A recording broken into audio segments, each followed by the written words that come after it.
তোর কথা চ্যানেলে সকল শ্রোতাবৃন্দতে জানাই স্বাগত। কথিত শ্রী শ্রী রামকৃষ্ণ কথামৃত উদ্বোধন কার্যালয়। ষষ্ঠ পরিচ্ছেদ, ঈশ্বরকে ভালোবাসা জীবনের উদ্দেশ্য। শ্রীরামকৃষ্ণ বললেন, বিশ্বাস আর ভক্তি, তাকে ভক্তিতে সহজেই পাওয়া যায়। তিনি ভাবের বিষয়। এই বলিয়া ঠাকুর আবার গান ধরিলেন। গান গাইতে গাইতে ঠাকুর সমাধিস্থ হইয়াছেন, হাত অঞ্জলিবদ্ধ, দেহ উন্নত ও স্থির, নেত্রদ্বয় স্পন্দহীন। সেই বেঞ্চের ওপর পশ্চিমাস্য হইয়া পা ঝুলাইয়া বসিয়া আছেন। সকলে উদ্গ্রীব হইয়া এই অদ্ভুত অবস্থা দেখিতেছেন। পণ্ডিত বিদ্যাসাগরও নিস্তব্ধ হইয়া একদৃষ্টে দেখিতেছেন।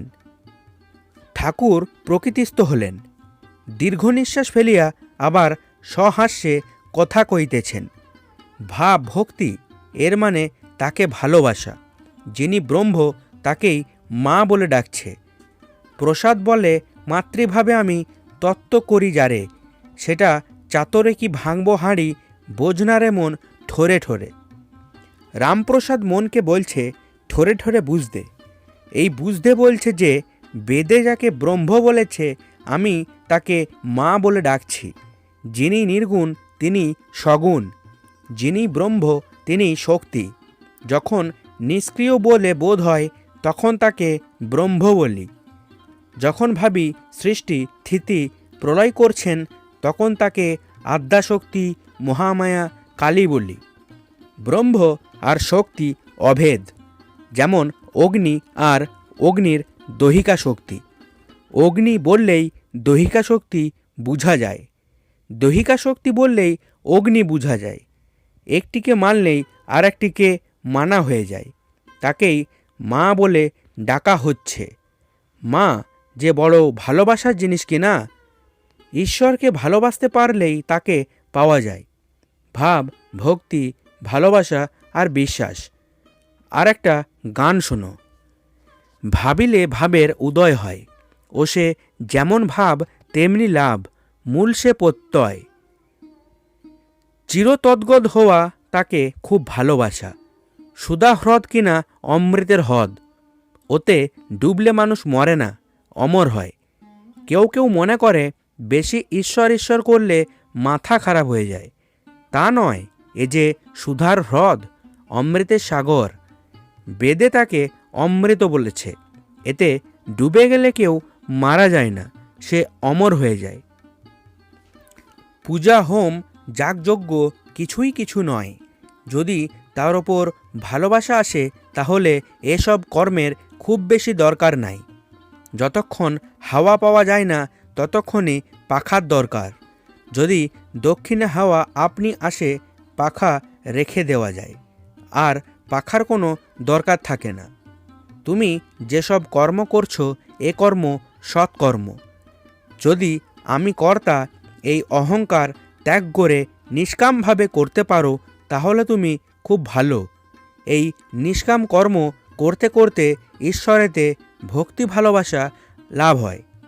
এইরূপ নিষ্কাম কর্ম করতে করতেই ঈশ্বর লাভ হয়। কিন্তু যত তার ওপর ভক্তি ভালোবাসা আসবে ততই তোমার কর্ম কমে যাবে।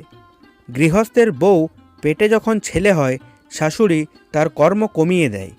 যতই মাস বাড়ে শাশুড়ি তার কর্ম কমায়।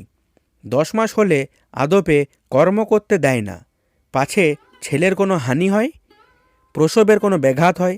সকলে আবার হেসে উঠলেন।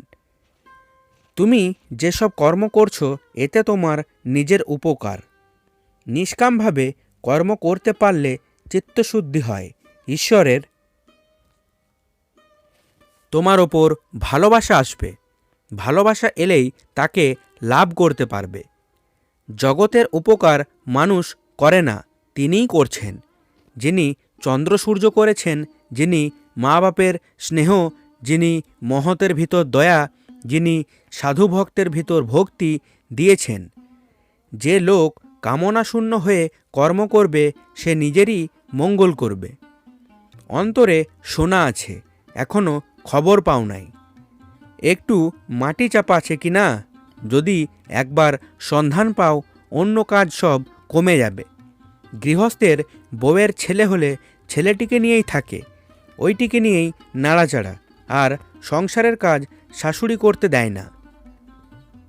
আরও এগিয়ে যাও, কাঠুরে কাঠ কাটতে গিয়েছিল। ব্রহ্মচারী বললে, এগিয়ে যাও। এগিয়ে গিয়ে দেখে চন্দন গাছ। আবার কিছুদিন পর ভাবলে তিনি এগিয়ে যেতে বলেছিলেন, চন্দন গাছ পর্যন্ত তো যেতে বলেন নাই। এগিয়ে গিয়ে দেখলেন রূপার খনি। আবার কিছুদিন পর এগিয়ে গিয়ে দেখলেন সোনার খনি, তারপর কেবল হীরা মানিক। এই সব লয়ে আন্ডিল হয়ে গেল। নিষ্কাম কর্ম করতে পারলে ঈশ্বরে ভালোবাসা হয়, ক্রমে তার কৃপায় তাকে পাওয়া যায়, ঈশ্বরকে দেখা যায়, তার সঙ্গে কথা কওয়া যায়, যেমন আমি তোমার সঙ্গে কথা করছি। সকলেই নিস্তব্ধ হয়ে গেলেন। ঈশ্বর কথা চ্যানেলের পাঠ আপনাদের ভালো লাগলে লাইক, শেয়ার ও সাবস্ক্রাইব করবেন। ধন্যবাদ।